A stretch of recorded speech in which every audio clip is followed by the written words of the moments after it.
Luca had no choice but to refuse Iggy's request. He tightened his grip and reached for the walkie-talkie in his pocket. A wild delight crept onto Mr. Kerr's face. That's a good lad.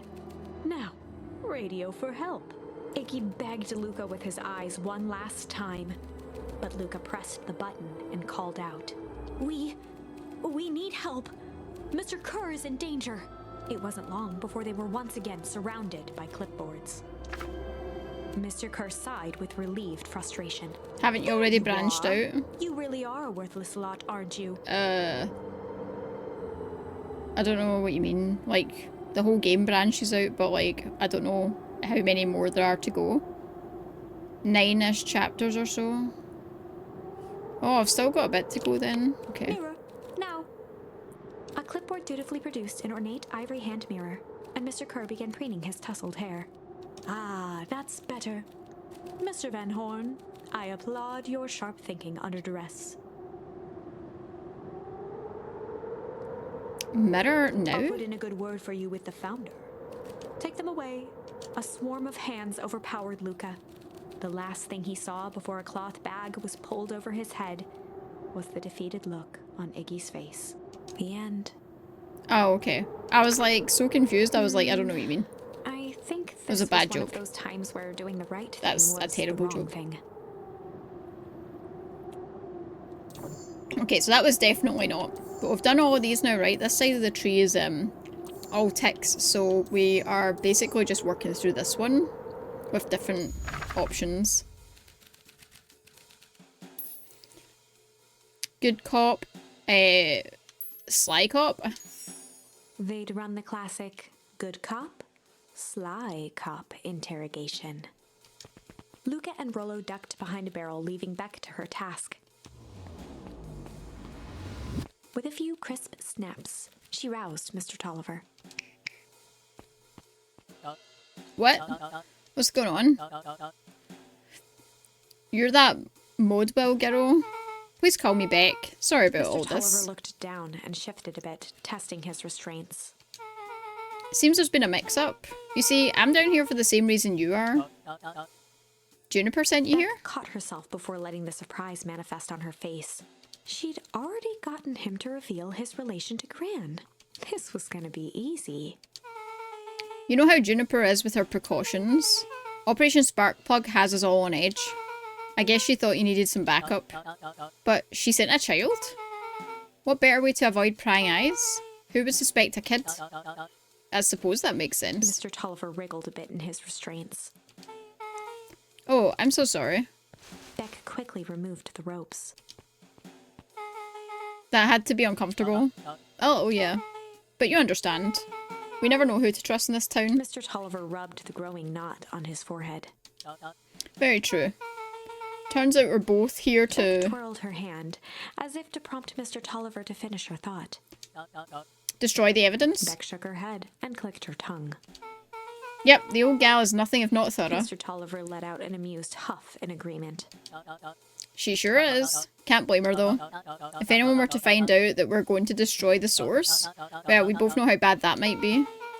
No one will know anything once I finish cleaning things up down here. Beck was on a roll now, playing Mr. Tolliver like a fiddle. You sure can finish this up on your own? Juniper trusted me for a reason. You can leave the rest to me. Good, there's one more loose end I'll go work on. Loose end? Oh, it's nothing really. The other day I had the radio on scam while restocking the candy shelf, and you wouldn't know it, I intercepted an odd phrase in the Perennial Harvest transmission. Underground secrets. That's ominous. I think it might be a password, but Juniper dismissed it. Said it wasn't mission critical. What's the password for? We don't know. So we have a password and nowhere to put it? It's gotta mean something, right? Good thinking. You should probably go work that out. I've got this under control. That's a relief. Between you and me, this basement gives me the willies. Heading for the stairs, Mr. Tolliver hesitated and turned to Beck with a puzzled look. She grinned and gave him a peppy wave. With a shrug, he continued up the stairs, whistling a jaunty tune. You guys catch that? Sure did. This whole time Mr. Tolliver's had a candy shelf, but all he ever sells is his apples. Beck blinked slowly in disappointment. Perfect. The password Rolo? Well, sure, but once things are back to normal, I'll be having a word with Mr. Tolliver about that candy shelf. Fine. In the meantime, I've got an idea. She turned to the table and began tearing small scraps of paper. He said he heard a password on the radio. Any good spy transmission is never what it Beck seems. marked each scrap of paper and leaned back. We just need to find the hidden meaning. Okay. What's another word for underground? Buried, covered. Could it be a cover-up? Maybe it's one of those each letter is a number thingies. So U would be 21. N would be 14. D would be... Oh! It's an anagram. Nuncreed's drugstore. Luca and Beck looked at Rolo with amazement. Rolo, that was incredible. Well, it's either that or Kren's nude drugstore. Yeah, I think you were right the first time. Nude drugstore. That's funny. What can I say? I love ciphers. Well, I guess we know where to go next.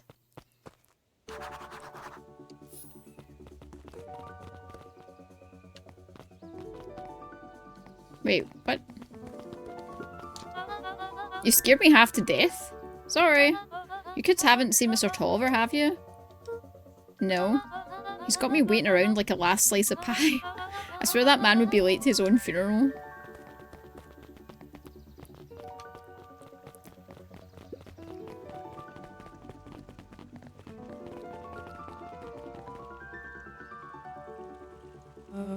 You're late, Augustus. Sorry, sister.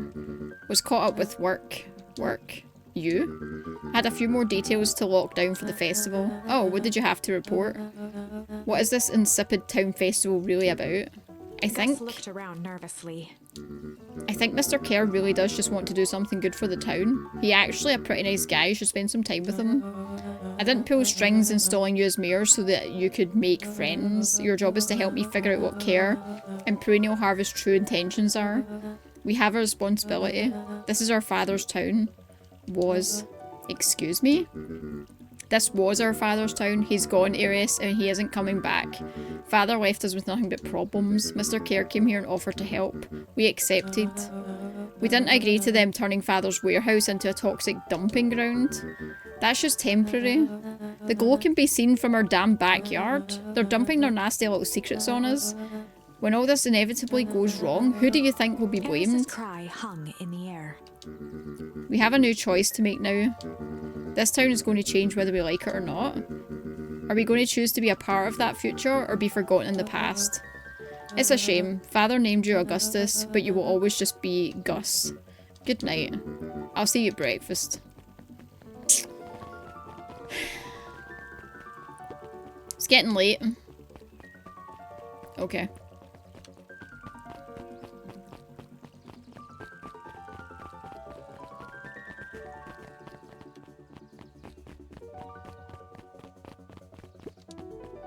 Solomon stood proudly at the entrance to the drugstore, holding a brown bag overflowing with black licorice.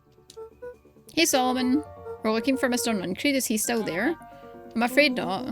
Then where'd you get the candy? You might say we have an Solomon arrangement. shoveled a surprising amount of licorice into his mouth. Sometimes it's the small pleasures in life. Though we might not always have a family to rely on, licorice has never let me down. Ugh. I hate licorice. I can't say licorice would be my first choice yet, but whatever floats your boat. You can tell a lot about a person by their choice of confection. Oh, I guess, yeah. Like sour gobs? I'm certain you do. I always wondered why Mr. Nuncreed kept licorice in stock. You must eat enough of it to make it worthwhile. There are many ways to earn loyalty. For some, it's as easy as cold hard cash. I don't think we've ever been inside of here. There's got to be more clues. Okay, let's see.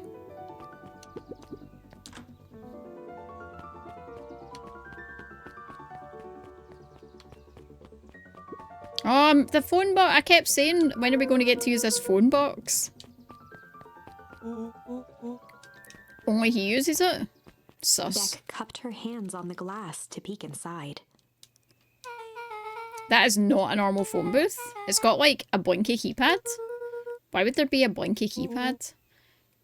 Kren's new drugstore. I mean, Underground secrets. That's the password. Beck flung open the door and they all squeezed in. Luca cracked his knuckles and entered the letters into the keypad. Sounds like that did something. Great, now what? I guess we... The inside of the phone booth dropped loose from its shell. Without even the space to panic, they closed their eyes, held their breath, and accepted their fate. Suddenly, the chaotic descent slowed to an effortless landing. It was unclear where they ended up, but at least it was solid ground. The air was stagnant and smelled vaguely of chlorine. I knew it!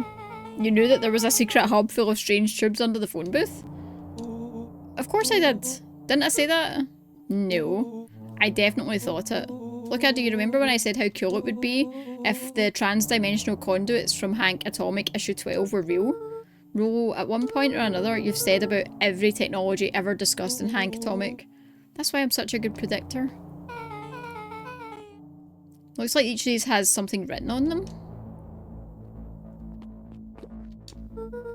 Mining Operations Alpha. You guys have mines here? Not that I know of.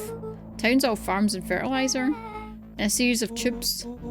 Pal always says you can only trust a miner up to a point when they hit gold.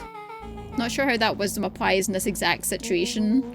That's the thing about Pa, you don't always realise what he means until it's too late. Perennial Harvest main office. That's where my mum works. What does she do? Science stuff. Is she involved in all this? We just moved here. How could she be involved? True. Valentine Fertilizer Warehouse. Isn't that where you almost got snatched? Yeah. Why would Perennial Harvest have a tube going to the old Valentine place? This is starting to feel like something big. This suit has a broken mask. We found your mystery warehouse, Creeper. Well, we found their suit. If it walks like an uncreed and talks like an uncreed. Let's not jump to conclusions. Just saying. There's a lot of buttons. Stand aside, Earthlings. I've read enough Hank Atomic to know my way around sci-fi tech. Rolo's hands hovered over the field of blinking buttons. Eeny, meeny, miny. What did you do? Nothing. I didn't even move yet. What was that? Hide! Where? There's nothing but weird tubes here. Just get back. Ah! The way you came bumping out. Shit. Shit. Shit. Awesome! Y'all need to come with me now. We aren't going anywhere with you. Not until we get some answers. Mr. Underground Secrets. I told them it was an absurd password, but they love anything that makes them feel clever. They who? That's no matter. If I can keep you hidden until after the festival, I might be able to save your skins. We don't care about our skins. Hold on now, I like my skin. This all stops now, Nuncreed. Joseph waited for a moment in silence. Yeah, well, it's the life of an adult, right? You sound just like him. Who? What, Walt? You don't get to talk about my dad. You know your father and I were friends back before. Toward the strange tubes. All this. That's a lie. It's true, I used to bounce you on my knee. What happened? Same thing always happens. Reality, complications, life. We were a team, Walt and I. An idealistic doctor and a bright-eyed pharmacist. Both hell-bent on helping folks. So you were his sidekick? No. We were partners. He helped the patients and I helped him.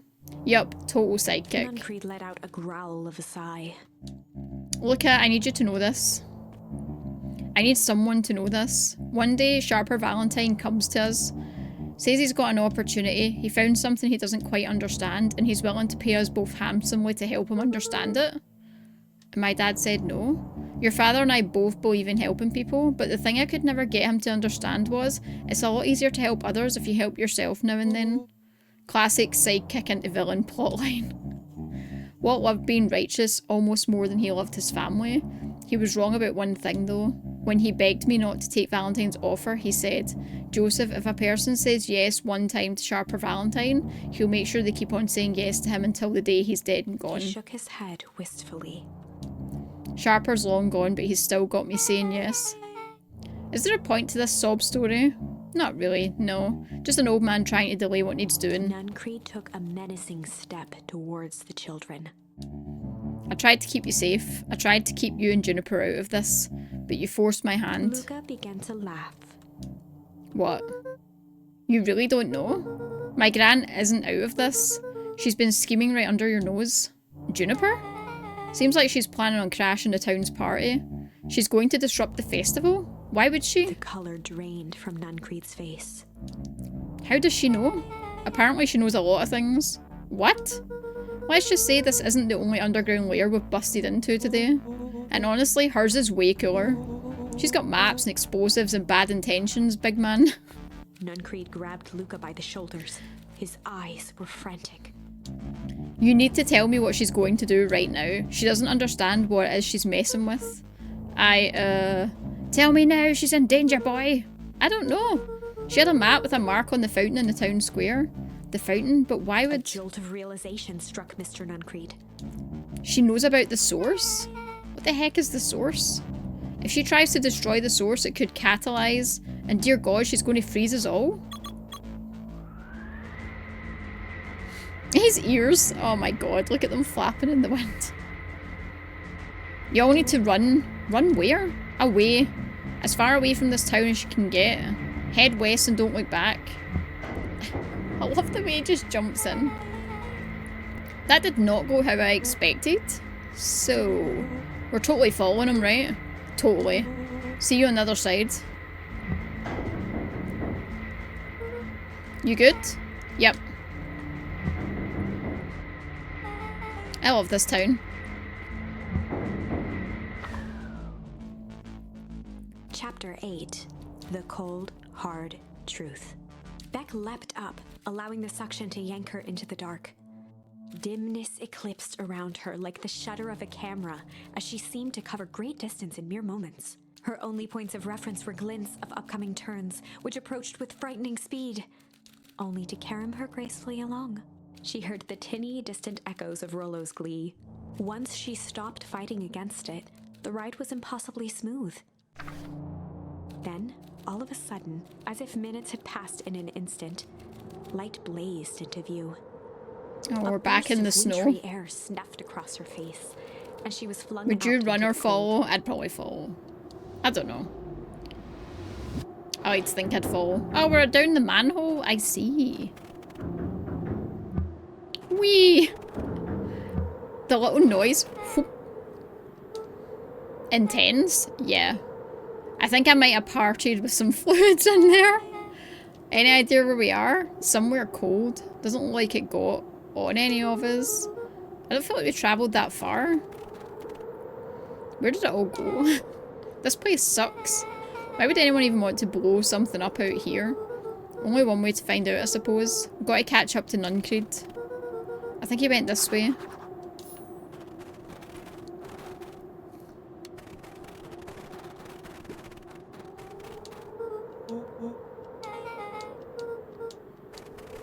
Oh, we're not doing the sign this time. Are we? No.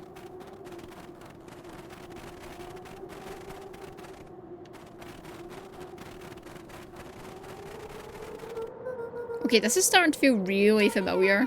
I may not be the most well-versed in all things Beacon Pines, but this does look like some of a frozen replica of the town. Ah, I got it. It's so obvious now. Mr. Nuncreed is an alien. Rollo. Stick with me here. His species can only live in sub-zero temperatures. Oh boy, here we go. The source is their base camp dimension, so naturally they keep it cold. We found it by travelling through those metallic wormholes back there. The final objective? Kill us all and shapeshift into a Beacon Pines citizen of their choosing.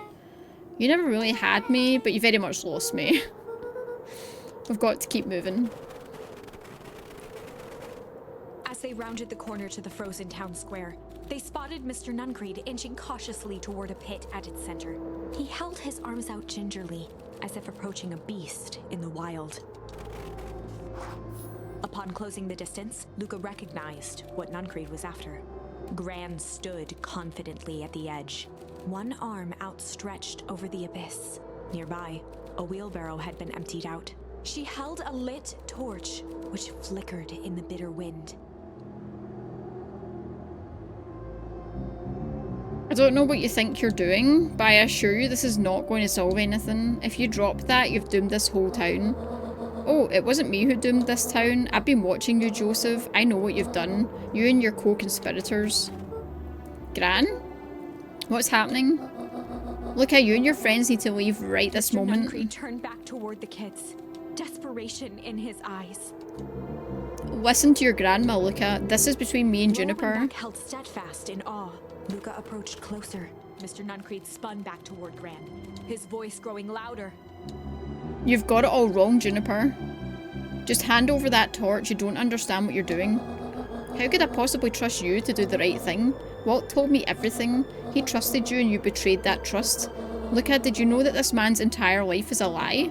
If it weren't for him, your father might still be alive. Mr. Nuncreed winced with anguish. His voice hardened. That's not They true. both now yelled, not to each other, but at fate itself, making their peace with long-held burdens. The wind howled with encouragement. Walt was like a brother to me. We just had different ideas about how to affect change. Very convenient that your way just happened to line your pockets. That's not fair. They menaced at each other, both catching their breath. The moment balanced on a knife's edge. Amid a blur of emotions and memories, Luca's mind flooded with questions. The wind calmed, as if to give him the stage.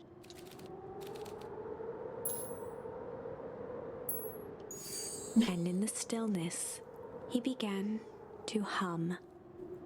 After the death of his father, Luca had trouble sleeping.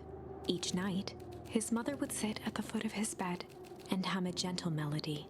It was the only thing that could calm his mind, the only thing that, however briefly, could make it all seem okay. That melody pervaded every memory Luca had of his mother. Shivering in the raw snow, he began to hum it out loud.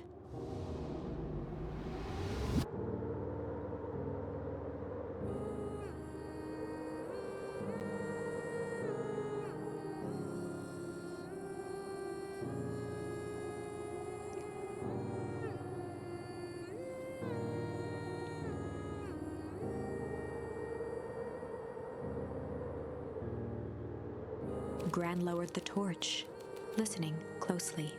As recognition slowly set in, her heart sank. Those countless nights of consolation, the incomparable loss they shared together. She let the torch fall to the snow and sizzle out. A few steps toward Luca was all she could bear before dropping to the snow herself. Through a flood of tears, she began to hum along, note for note. How does this work? Because didn't they find her obituary? So, like, she's dead? Like, so how is she here?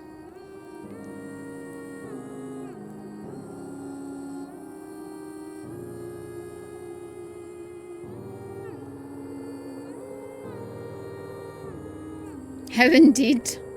Am I dead? Is the child dead this whole time? Is this all in his head?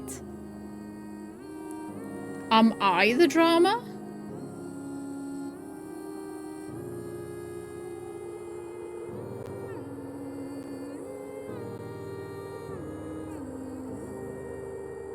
Luca lifted his head in astonishment. The last time he heard that melody was the last night he saw his mother. How do you know? I'm so sorry, my little buckaroo. Buckaroo? The only people who call me that are my dad and your mother. Luca blinked through blurry, watery eyes, trying to see more clearly. He could just make out the impression of a familiar face. He peered across the snowscape at the woman on her knees. Something about her was undeniably his mother, only smaller, older, changed. Mom? That's right, buckaroo. Mom?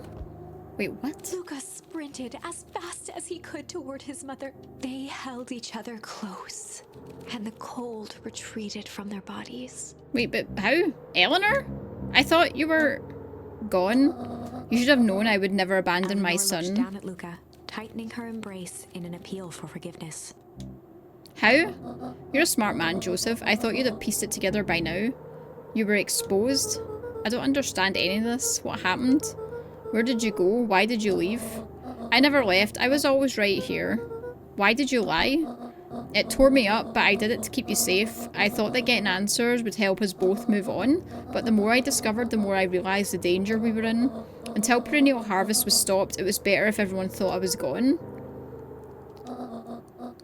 These are bad people, Luca. They don't stop until they get what they want, and they don't care who gets hurt in the process. We have to stop them. Joseph slumped into the cold, wet snow. So she faked her death and, like, just basically wore a disguise to act like his gran. So the gran was dead. That was correct.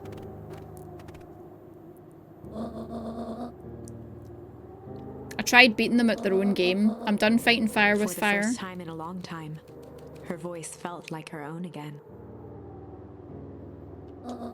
No more lies. I see now there's a better way to stop perennial harvest. The cold, hard Luca truth. gazed down at Nuncreed with pity. He looked small. Joseph I think that's because he's on his knees. He's shorter. Oh, she's exposed to old age. We've got a party to crash. I guess we're about to find out.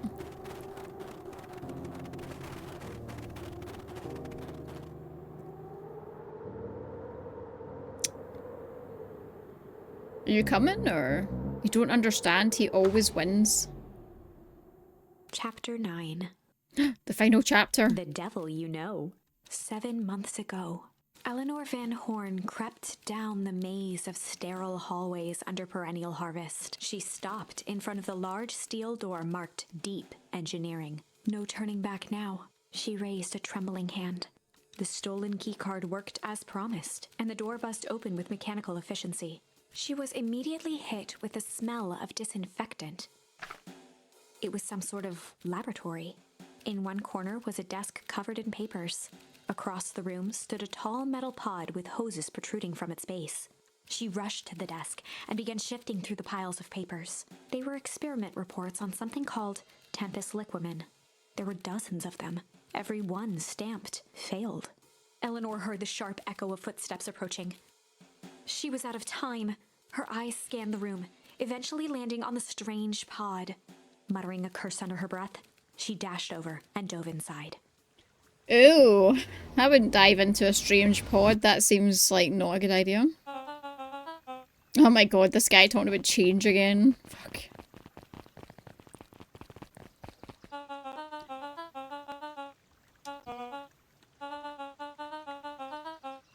Yeah. This man is a liar! Excuse me? I will not. Granny's pissed.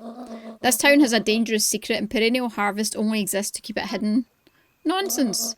They picked up the whole damn town and moved it right under our noses. You aren't making any sense, dear. Mr. Kerr addressed the crowd with a sarcastic tone. Imagine such a thing. It's absurd, just plain impossible. They promised they could fix the foul harvest. They told us they would clean this place up. We just had to leave town for a few days, but while they had us evacuated... You're afraid of a lot of things, aren't you, you snivelling little worm? This is growing tiresome. A little help, please. Don't you all see? This festival is a sham, an excuse to have their whole town gather in one place. They're planning something awful. I don't know what, but these people are wicked. Don't listen to her, she has absolutely no proof. I am the proof. I'm Eleanor Van Horn. Filtered through the crowd.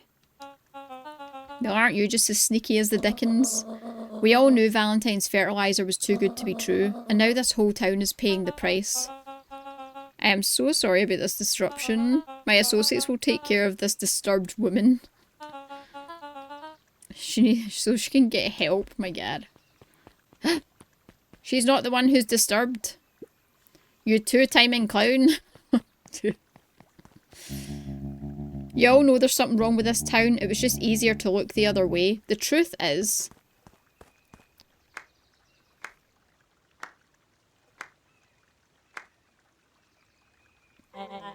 That's quite enough, Mr. Nuncreed. Torment dragged on Joseph Nuncreed's face. Yes, sir? Take them away. No, I want them to see this. Ah, the ever-tempestuous Eleanor Van Horn. You've been quite the thorn in my side. Like a weed that's burrowed in where it doesn't belong. I must confess, you look dreadful. For a moment, plucking a piece of fuzz from his sweater and discarding it to the ground. Consider yourself in rare company. You've managed to pull one over on me. It won't happen again. I knew you had some sort of plan to disrupt our party, but alas, I expected something a little more impressive than incoherent rambling. No matter, your failures are yours to bear. Mr. Kerr? It's a shame it was cut short, but I thank you for that rousing oratory. I'll take it from here. Is he like the original guy who's like came back as a child or something? Like the original founder guy? You have done quality work for me, William. You can look forward to the recompense we agreed upon. Kerr gave a bow of deference. Yeah, look, founder, you're most gracious. Rippled through the crowd. Thankfully, we can dispense with the formalities from here on out. Pulled a glass vial from his pocket. In one smooth motion, he downed its contents. A triumphant smile grew across Solomon's lips. You can all call me Sharper Valentine. His body Yeah. and face began to contort. He's the and original expand Valentine. as he Oh shit, sorry, I didn't mean to click the button. Fuck. A hushed horror gripped the crowd. Yep. This is a story about change. What? No! Ah, so you didn't see that coming. Good. Sharper examined his new hands. Well, this is quite the improvement. Everything looks so much smaller now. Eleanor was right about one thing. This festival was a ruse. I wanted you all to witness my glorious return with your own eyes. Why does everyone look so downtrodden? This is a celebration, people. Maybe it would help if we set the mood. Mr. Kerr, be a dear and reveal the sign. Oh, God. Ha! Wonderful. Sharper choked out a crude squawk of a laugh. Frustrated grumbles sprinkled through the crowd. The suit grew older as well. Sharper, you malicious bastard. I'm glad you're back so I can tell you to your face. You destroyed this town. We ain't gonna let you get away with it again. Sorry, this is not the time for audience participation. Some assistance, Mr. Kerr. William Kerr gave a subtle nod to the clipboards. You coward. Does anyone else have something to contribute? Helpless quiet settled over the crowd. I thought so. Did you all truly believe you could be free of me? A town of complete and utter fools. You people should be celebrating my return. You clearly lost without me. And that leads me nicely to my children. Daddy? I gave you both the greatest gift a parent can give, the opportunity to prove yourselves in my absence. Squandered. To say I am disappointed would be an understatement. But Silence, Augustus. An adult is speaking.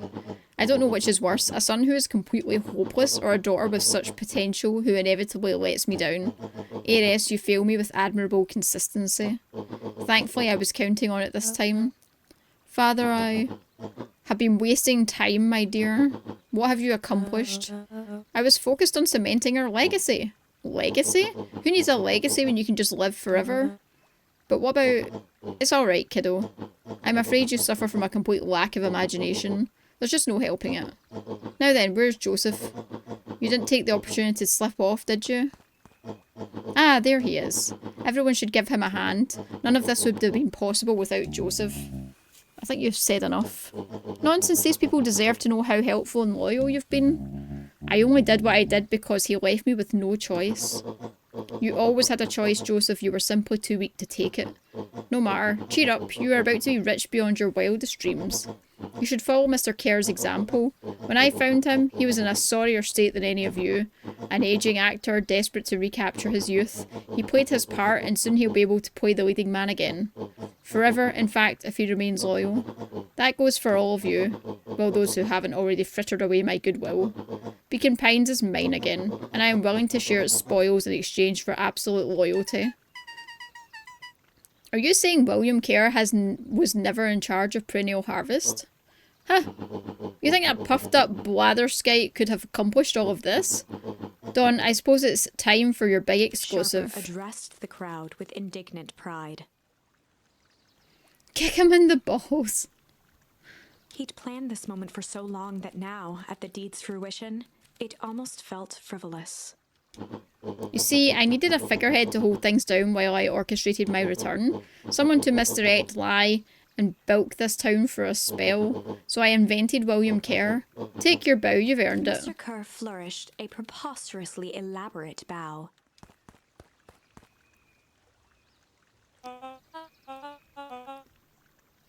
Patrick C. Montesquieu, thespian extraordinaire at your service. Founder, I just want to thank you again for this opportunity. It truly was the role of a lifetime. Wait, so this Bill Kerr was a Pat C the whole time?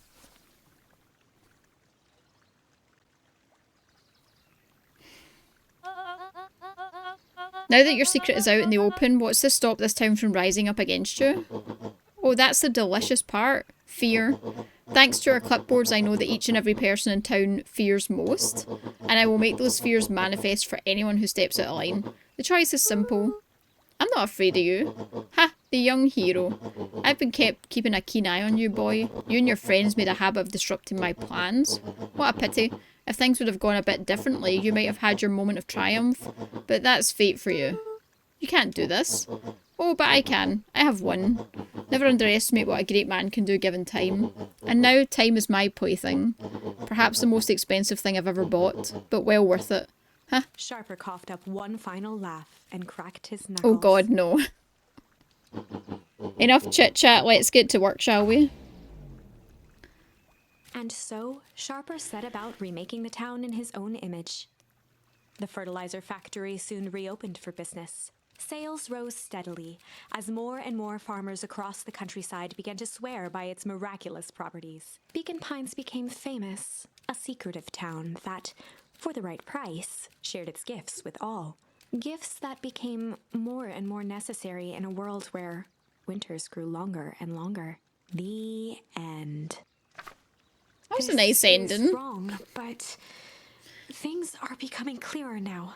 No, you don't. There's no such thing. You just go back and redo it. We can't let Sharper win. He might just be the key to this whole thing. It's the one game I've ever seen that has branching storylines that lets you test every single storyline without having to, like, save scum. Every moment you make those decisions, you can go back at any point and just pick a different one and just see it through to the end and then go back and pick a different one. Let's see. So, we still have one more option here that we can do as well. So it tells you here, if you see with the ticks, it means that you've used that option. So I've done every single option in the game. This one has a chill option, and we've got this one. So you get to see every single instance and every single butterfly effect possible in this game. It's literally made to do that. I don't know if I can be bothered going back and doing this chill one. I feel like leaving one undone seems a bit dumb. They'd run the classic good cop, chill cop interrogation.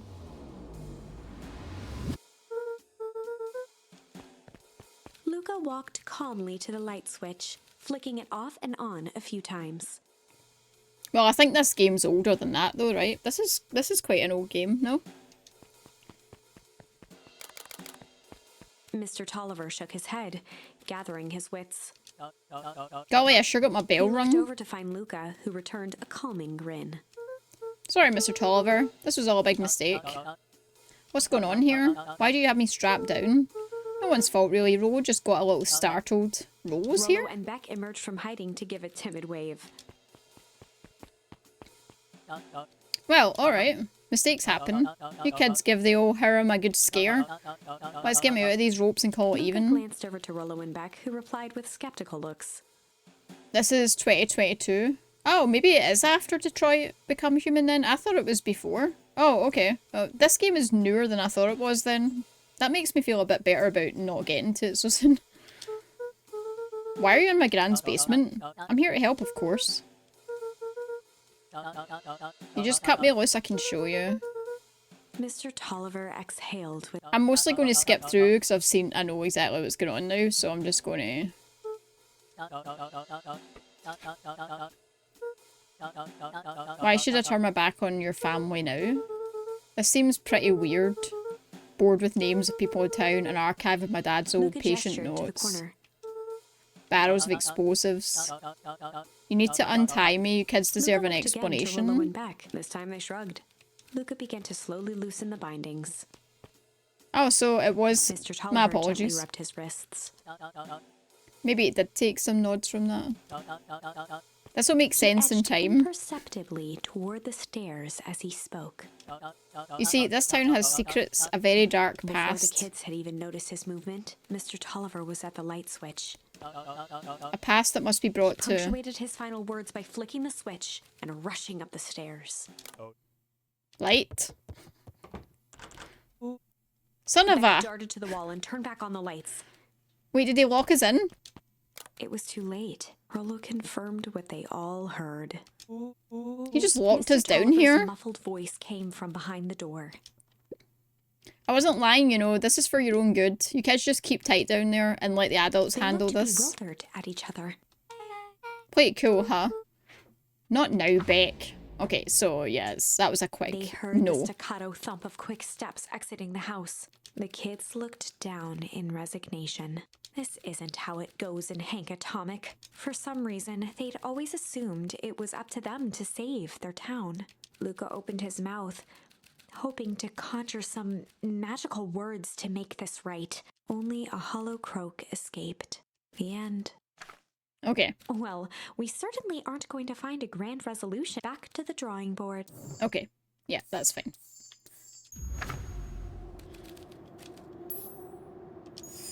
And in the stillness, he began to weep. It was all just too much. Falling to his knees, Luca whimpered softly. The tears crystallized as they hit the snow. Is she going to actually chuck the thing down here? I want to see what Gran happens. stared at Luca for a moment with warm sympathy, remembering why this was all necessary.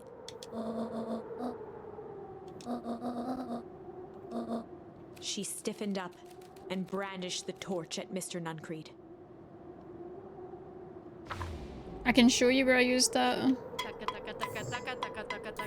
Leave me alone, please leave me alone. Oh, strange, like, wait. Oh no, there is another branch I missed. Damn it, that one. Malice can be used there. I can try that, I think, after. Maybe. Hey, damsel. 10 dresses, an entire mall, so I had to order. Oh, fingers crossed. You can't hide behind those people any longer, Joseph. Once their precious source is destroyed, we'll see where their loyalties fall. Juniper, don't. Ignoring his final plea, Gran flung the torch into the deep darkness. You think that wind would put the She torch out? smiled and exhaled in relief. Mr. Nuncreed moaned in resignation. Oh, I only just got it. Oh, that'll be why, The right. torch echoed as it ricocheted down the hole, punctuated with a thunderous thud. You see, Joseph, I've learned one very important lesson in life. If you want things to change, you must be willing to... Before Gran could finish, the ground shook her to silence.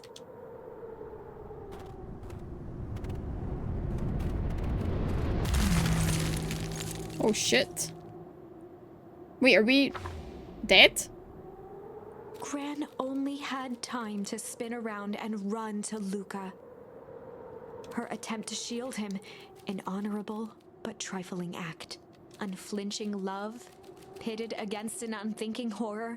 There was no contest. Her warm embrace froze in an instant. That is where they remain, fixed in place, forever. And so, our story ends on this melancholy Well, scene, okay, I thought this was in going a to be... town brought low by its secrets. Apparently sits the not. frozen statues of a misguided band of meddlers. Oh, The what? end. Misguided band of meddlers? That was dire. On the bright side, we finally figured out where all the ice is coming from. Now, we just need to find a way to deal with a mystic, unfathomable force of nature. Okay, so we're doing the malice one now.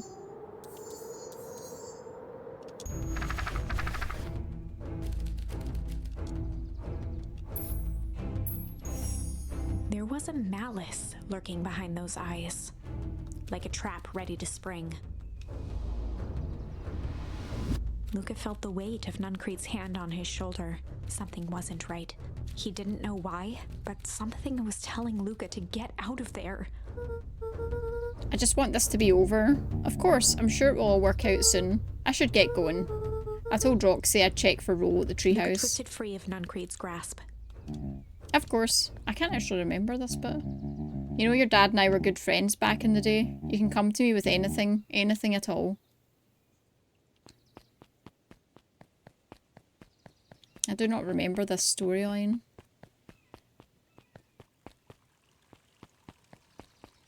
Oh, look who it is. Holy shit, the weather. The fuck, man, the hailstones today are insane. These festival decorations are a bit humdrum. Now, if I were to throw a festival, it would be a thing to behold. I agree, this is all more than a little sad. It's worse than sad, it's boring. What if we did a little something to spice things up? I'm listening. You know that festival sign waiting to be unveiled? It would be a shame if someone... Two scurried off, eagerly formulating a plan. Who is that he's with?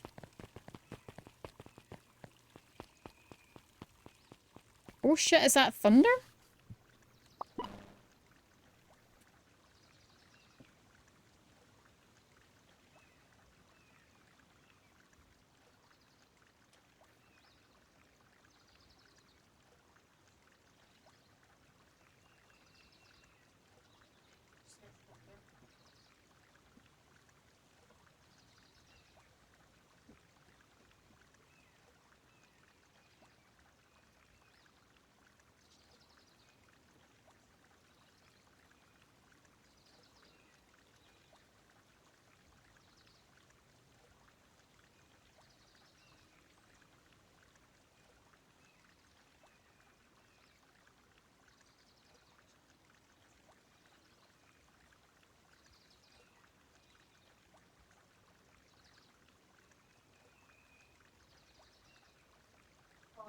My bad, it's under the desk.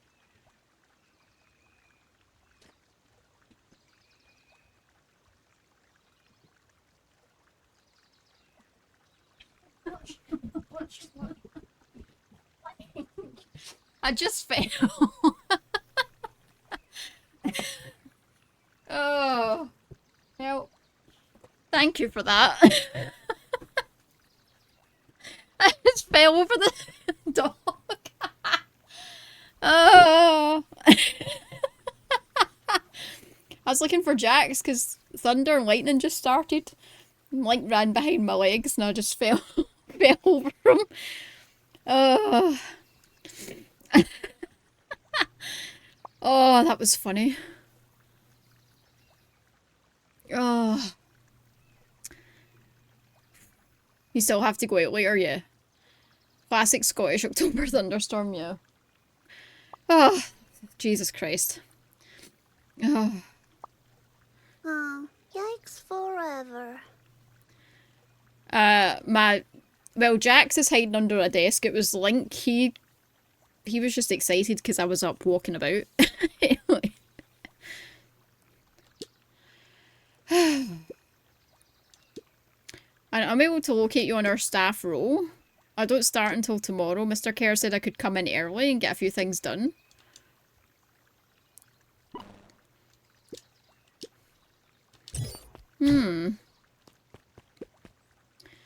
Oh boy.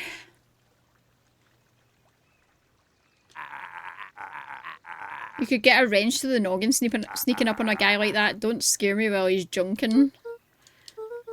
kind of late to be junking. I might as well ask the same thing of you. Find anything good? Bah, ever since Perennial Harvest moved in, even the junk is trash. You can learn a lot about a person by looking at what they throw away. With this bunch, it's all shredded paper and coffee. Didn't see nothing if you didn't see nothing. See what? Exactly.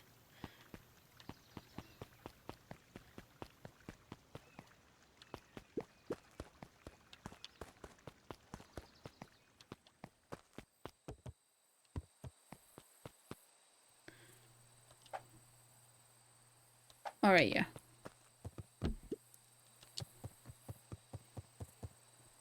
He aired a long holler into the woods.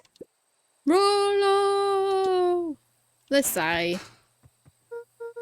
Wherever you are, I hope you're okay. Luca felt his eyes getting heavy and plopped into the beanbag. He conceded to its lumpy See when he embrace. jumps on that beanbag, it sounds really like hard and like not soft and comfy.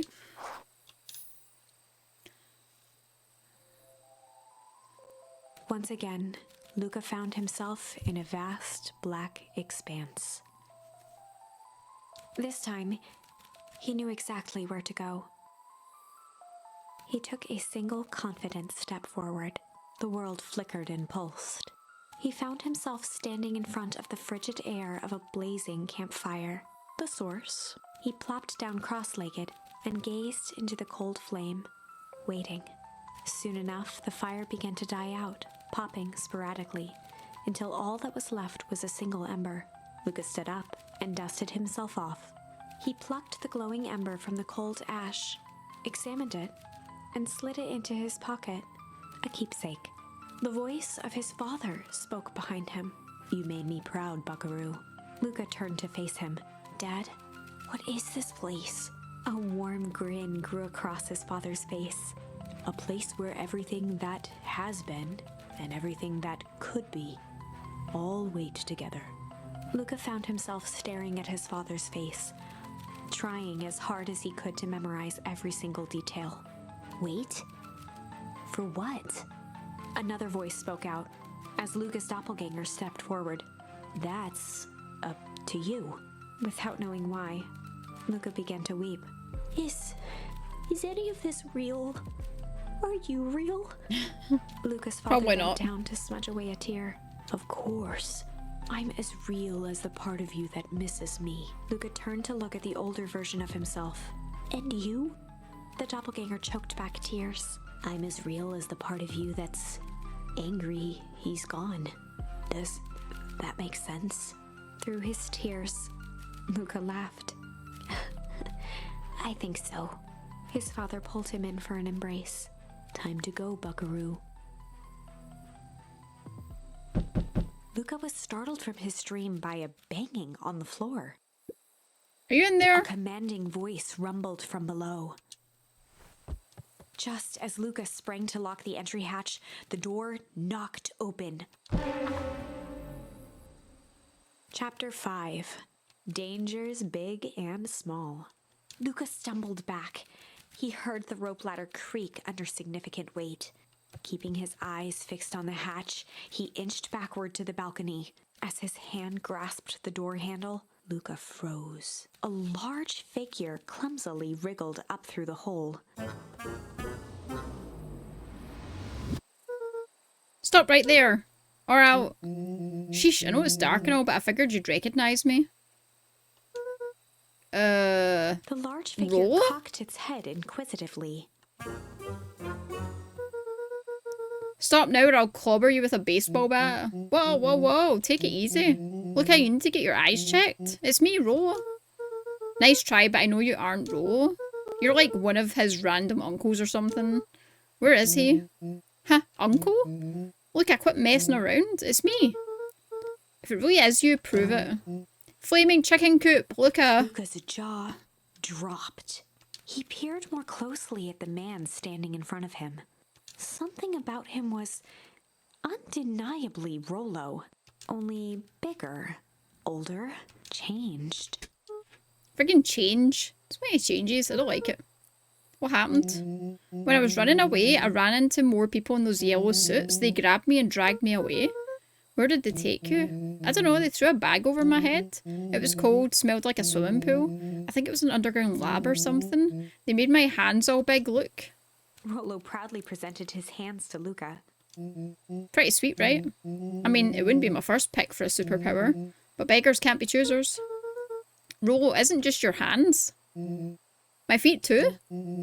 Dang, Pa just made me new shoes. Wait, why are you so small? Luca moved to the side and pointed Rollo to his reflection in the balcony window. What the? His hands shot up to his face. Holy Toledo! Rollo, what did they do to you? They made me drink some kind of green crud. Ew. Actually, it wasn't too bad. It kind of tasted like licorice. Licorice. I passed out and woke up like this. Then I sort of smashed open my cage and escaped. You smashed open a cage? Kinda. At least I think I did. It's all a bit of a blur. They had you in a cage? Who are these people? I don't know who did this to you, but we're going to fix it. Fix it? This is awesome! Well, I'm just glad you're safe. Look at you, don't need to worry about me. Sure, I got snatched, but look at it this way. I got snatched. I know where snatched people go. We may finally have a lead on what happened to your family. Maybe you're right, but this all seems dangerous. Danger, huh? Rollo shadowboxed a few jabs. I'll take them all on. Oh god. Hey, what's up? With a yelp, Oh my god, look at their Rollo little dove hat. behind Luca. Ah, take cover! Did I come at a bad time? Who the heck are you? This is Beck. Sorry, something truly bizarre just happened and I need help. I don't know where else to go. So you're just hanging out here with your large adult friend? No, this is my buddy Rollo. This is your missing friend? One and the same. He seems a little old. I'll have you know this is a recent development. What the heck does that mean? Oh, I'm sorry. You're the one who just showed up out of nowhere, so we'll be asking the questions. That's fair. How did you find us? Your silly little treehouse? I think you mean our silly little mission control. I hate to break it to you, but your secret path isn't so secret. And I could hear your racket from a mile away. See, Luca, this is why we need to improve security. Not now. You said something bizarre happened? Yeah, but... a nervous glance at Rollo. Anything you can say around me, you can say to Rollo. This has been a weird day. Beck's eyes narrowed. It all started when I made it back home. My first order of business was to try and salvage my hair, so I dyed it with some stuff from the chemistry set my mum gave me.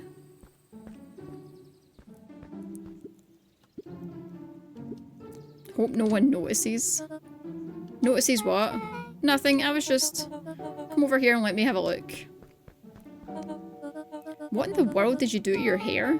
I just kind of felt like a change. This is going to take forever to grow out. You were the one who said that change was a good thing. I was talking about your mother's new job. I was talking about us moving. Well, I just took your lesson to heart. And put on a smile. Before I forget, I came up here to tell you that Nellie had to go into work. Tonight? Her and Mr. Kerr decided it would be good for her to get some things done before tomorrow. That Kerr guy seems like a grade A creep. Beck! He is, him and his weird cult of personality. You are not going to ruin this job for Nellie. It means too much for her. Well, I know exactly how much it means. It means enough for her to exile her daughter to this podunk town. This place sucks. People are weird. You just don't know them yet. It's always cold. We're in the mountains, you'll get used to it. I can't even pick up a single decent station on the radio. It's all banjo music and farm reports. You know, I grew up in a town not that different from this one. Is that why you're better at talking to plants than people? Okay. So here's what we're going to do. First of all, you're grounded. What? In the morning, I'll have Nellie come and see what we can do about fixing your hair. You need to look presentable for the festival. But not another She peep. sighed, and after a moment, looked down at Beck sympathetically. I know moving is hard, honey, but that doesn't mean you have to make yourself miserable all the time. Other people seem to have that covered for me. Oh, and if you decide to rebel by dyeing your hair more... She flashed a sly grin and tousled Beck's hair. I'll just shave it off for you. Think of how rebellious you'll look then. Very funny. Thank you. Good night.